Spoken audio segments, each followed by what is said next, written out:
Hello students, अपन पढ़ रहे थे हमारी पृथ्वी के अंदर। अब अपनी पृथ्वी के अंदर की अपन ने विभिन्न परतें पढ़ ली थी। कितने प्रकार की ये परतें हैं ये पढ़ ली थी। अब अपन पढ़ रहे हैं विभिन्न पृथ्वी के आंतरिक भाग के बारे में। मैंने बताया था प्याज की आकृति बना हुआ है, इसकी 3 परतों से पृथ्वी बनी हुई है। तो वे कौन कौन सी परतें मैंने बताई थी आपको? भूपर्पटी, भूपर्पटी दूसरी है, पहली है ये तो ये दूसरी है मेंटल, और तीसरी थी क्रोड। इनका वर्णन अपन ने पढ़ लिया था ना। अब पृथ्वी की विभिन्न प्रकार की परतें, ये तो आंतरिक भाग की संरचना किन किन से बनी हुई है ये थी। अब अपन ने इसे पिछली क्लास में पढ़ा था कि पृथ्वी शैल एवं खनिज विभिन्न प्रकार के शैलों से बनी हुई है। उन शैलों के क्या नाम है? शैलें एवं खनिज में अपन ने पढ़ा था ना, एवं खनिज। इसमें अपन ने पढ़ा था कि 3 प्रकार की शैलों से बनी हुई है पृथ्वी। कौन कौन सी? सबसे पहले आग्नेय चट्टानी या आग्नेय शैलें, आग्नेय शैल।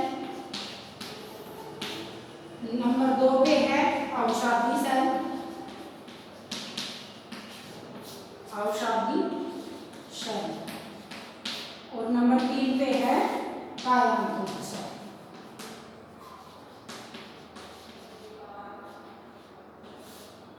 कायांतरित शैल। अब ये आपके आ गया होगा समझ में। मैंने बताया था, इसमें भी मैंने बताया था, देख लो एक बार अपन रिवाइज कर लेते हैं जिससे कि आपके लर्न हो जाए। पृथ्वी का 1% भाग तो इससे बना हुआ है, भूपर्पटी लगभग 1% ही भाग। मेंटल है, यह 84% भाग मेंटल से बना हुआ है, और 15% भाग क्रोड का बना हुआ है। ठीक है, ये हमने पढ़ लिया था। अब इसी प्रकार से विभिन्न प्रकार के खनिजों से मिलकर शैलें बनती हैं। विभिन्न प्रकार के पृथ्वी के अंदर खनिज पदार्थ पाए जाते हैं। अब उनका भी वर्णन अपन ने कर लिया था। उनमें 3 प्रकार की शैलें बताई थी, आग्नेय शैल, अवसादी शैल और कायांतरित शैल। आग्नेय शैलें ज्वालामुखी या उससे निकले हुए लावा या मैग्मा से बनती हैं। इनके 2 भेद बताए थे मैंने, अंतर्वेदी आग्नेय शैलें और बहिर्वेदी आग्नेय शैलें। ठीक है, अंतर्वेदी आग्नेय शैलें वो होती हैं जो पृथ्वी के अंदर ही जो मैग्मा ठोस रूप धारण कर लेता है, उससे जो चट्टानें बनती हैं, शैलें बनती हैं, वो पृथ्वी के आंतरिक भाग में, उन्हें अंतर्वेदी आग्नेय शैलें कहा जाता है।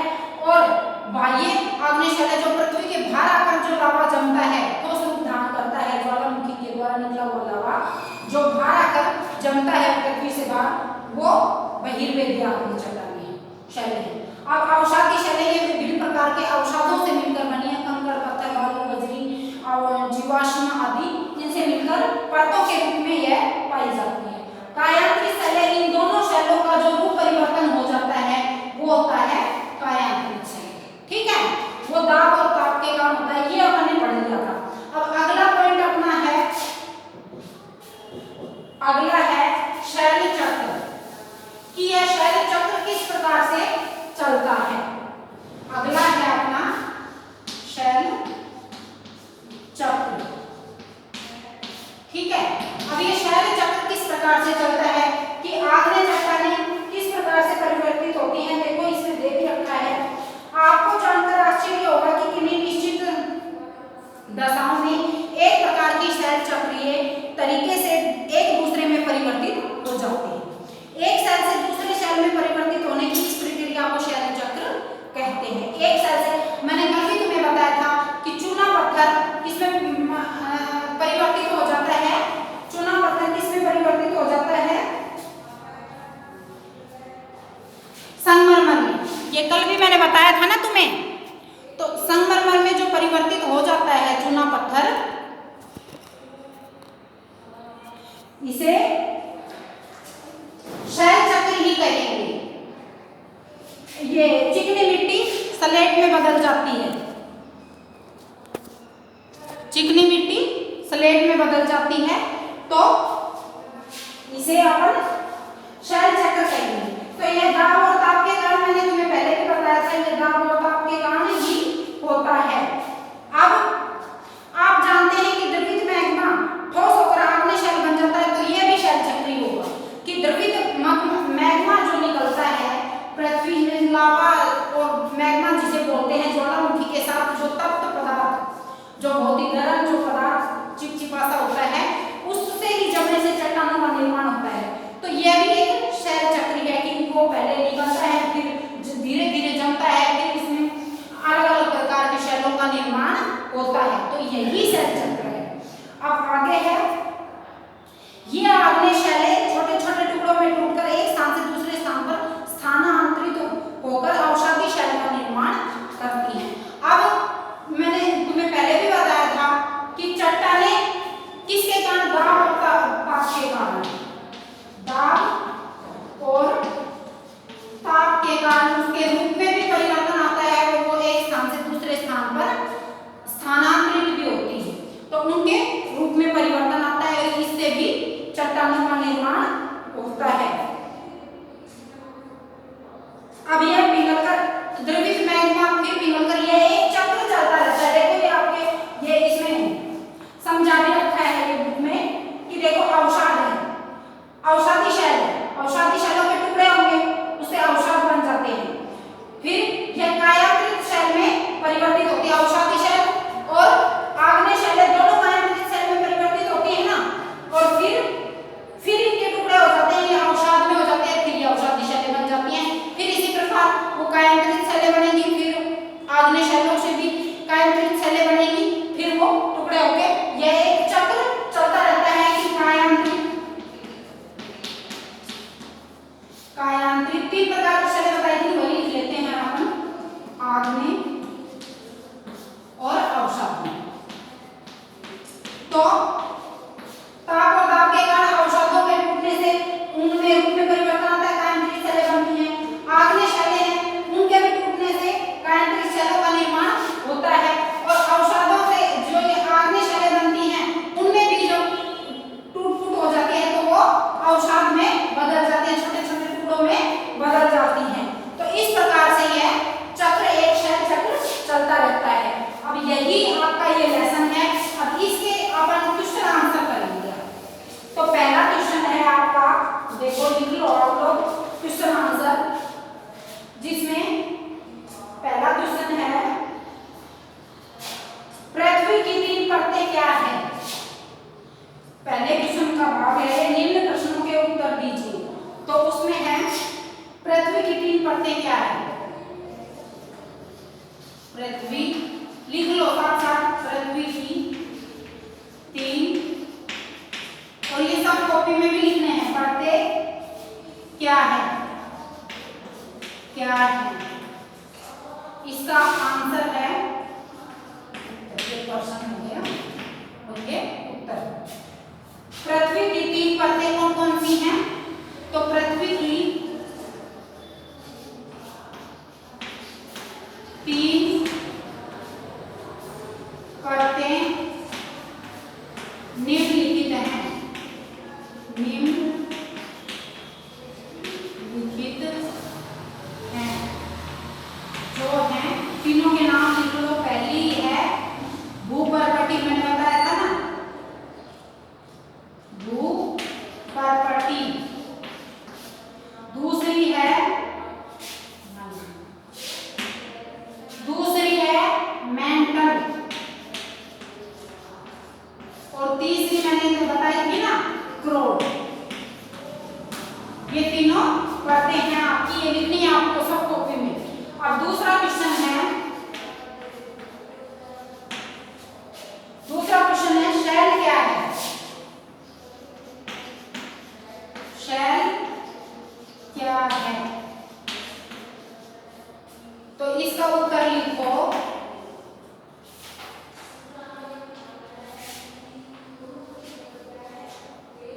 पृथ्वी की, मैंने तुम्हें पहले भी लिखवाया था तब समझाया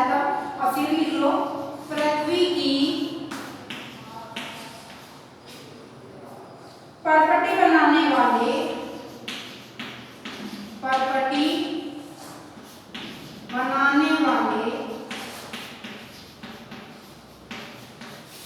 खनिज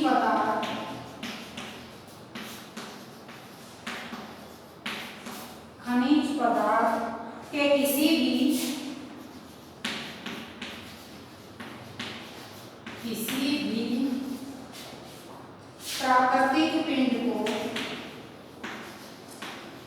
प्राकृतिक पिंड को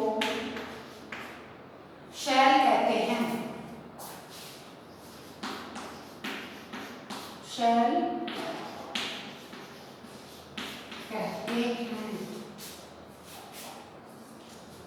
शैल विभिन्न रंग, ये भी लिख लो इसमें, शैल विभिन्न रंग, आकार व गठन की हो सकती हैं। गठन, रंग व आकार की हो सकती हैं।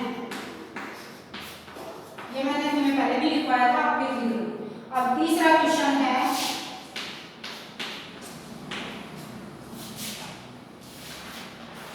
ये सब कॉपी में लिखने हैं आपको क्वेश्चन आंसर। तीसरा क्वेश्चन है, 3 प्रकार की शैलों के नाम लिखिए। अभी जो मैंने बताए थे,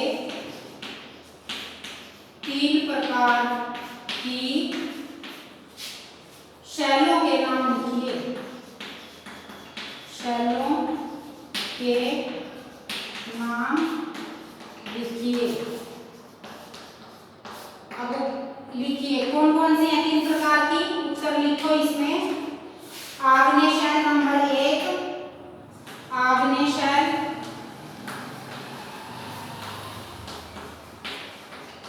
नंबर 2,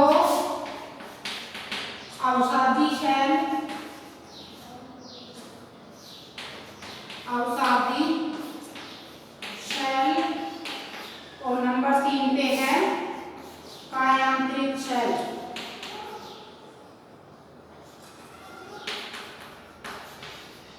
कायांतरित शैल। अब अगला क्वेश्चन है, मैं ऊपर के मिटा रही हूं।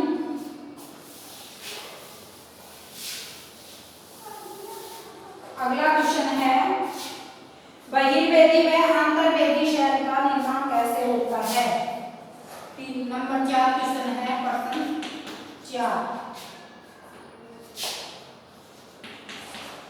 बहिर्वेदी व अंतर्वेदी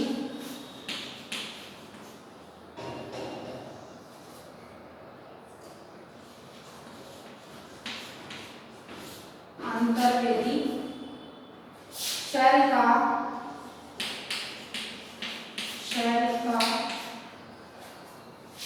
निर्माण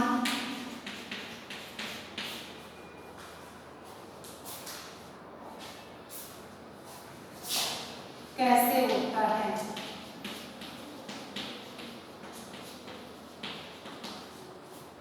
अब इसका आंसर लिखो। उत्तर,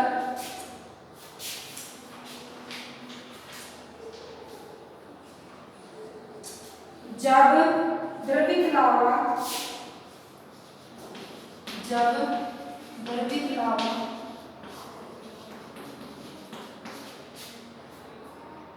पृथ्वी की सतह पर आता है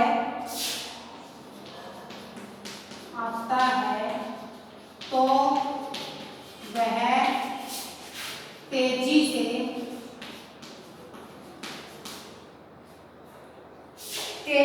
ठंडा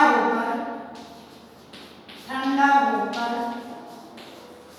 ठोस रूप धारण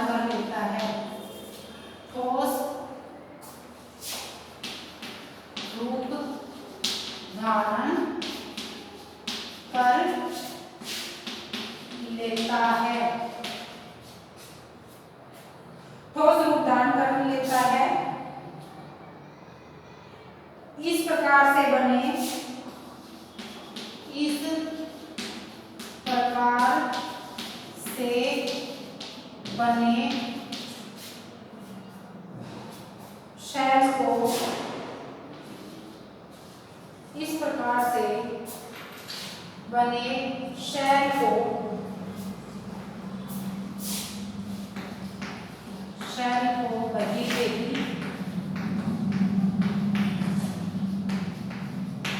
बेबी शेल, आग्नेय शेल कहते हैं, वही बेबी शेल कहते हैं। अब अगले इसी में है अंतर्वेदी आग्नेय शेल, तो उसमें लिख लो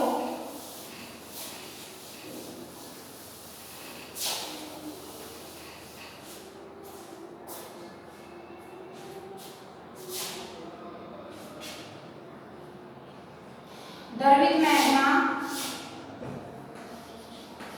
द्रवित, ये है अंतर्वेदी, द्रवित मैग्मा जब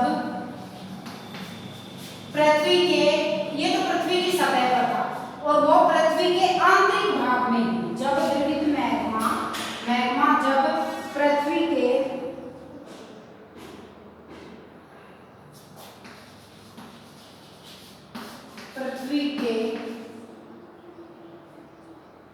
भूपर्पटी के, जब द्रवित मैग्मा भूपर्पटी के, लिखो भूपर्पटी के अंदर ही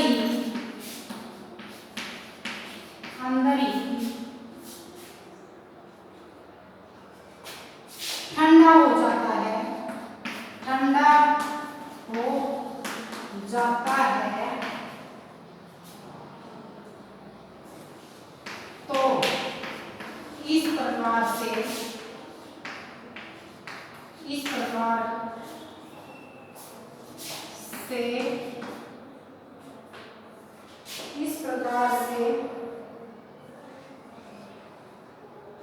बने ठोस शेलों को, बने ठोस शेलों को बहिर्वेदी, अंतर्वेदी चट्टान, अंतर्वेदी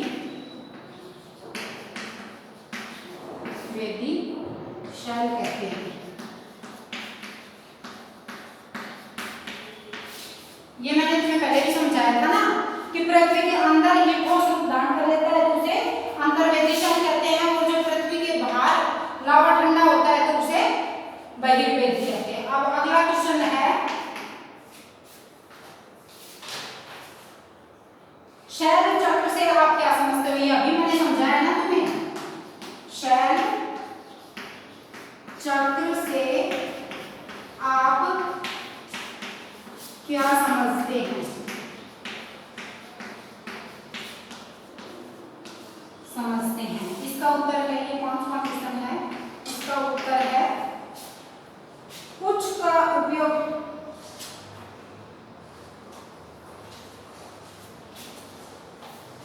एक सेल से दूसरे सेल में परिवर्तित होने की प्रक्रिया को शेल चक्र कहते हैं। एक शेल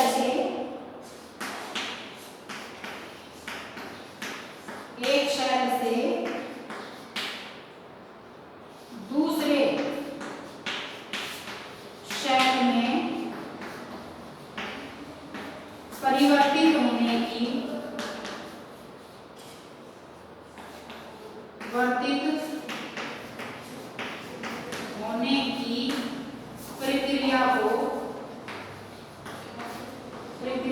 को शेल चक्र कहते हैं। ठीक है, अब इससे अगला क्वेश्चन है,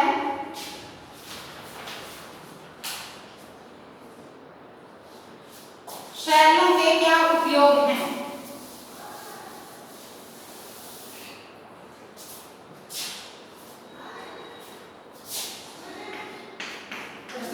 शेलों के क्या उपयोग हैं?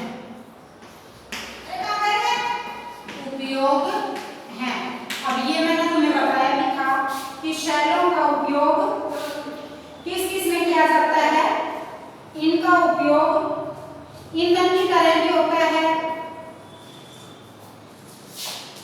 उत्तर लिखो इसमें, शैलों का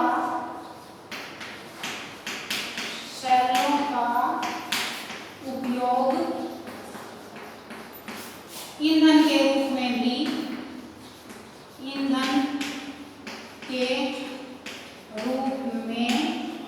जैसे कोयला, पेट्रोलियम,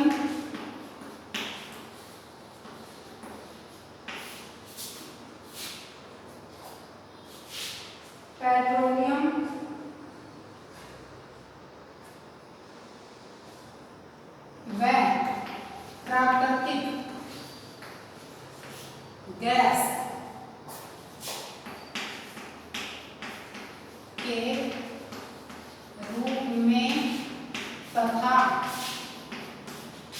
उद्योगों,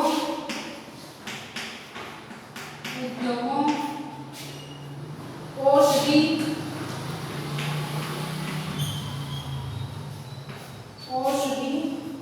व उर्वरक के रूप में,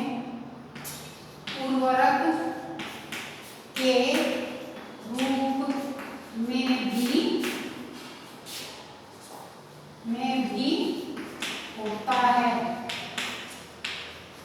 ठीक है, अब अगला क्वेश्चन है, कायांतरित शैल क्या है? कायांतरित शैल क्या है? अगला क्वेश्चन अपना है, कायांतरित शैल क्या है?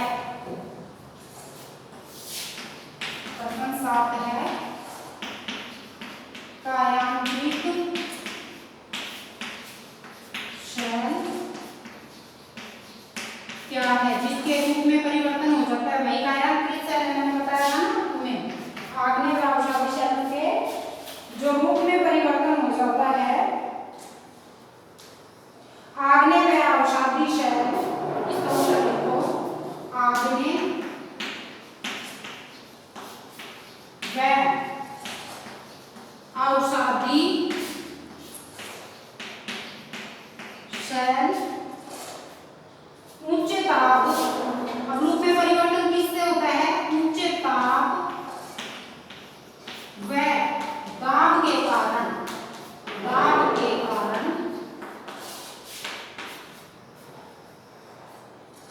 कायांतरित शैलों में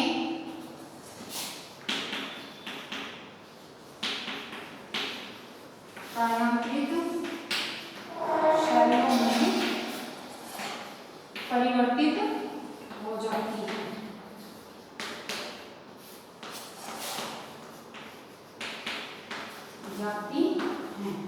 ठीक है, अब उदाहरण मैंने तुम्हें बताए थे, जैसे अब कैसे, जैसे चूना पत्थर, ये आपको याद रखने हैं, पत्थर संगमरमर में बदल जाता है। तो चूना पत्थर किसका उदाहरण है? अवसादी शैल का उदाहरण है चूना पत्थर। ठीक है, संगमरमर में, और चिकनी मिट्टी किसमें बदल जाती है? मिट्टी स्लेट में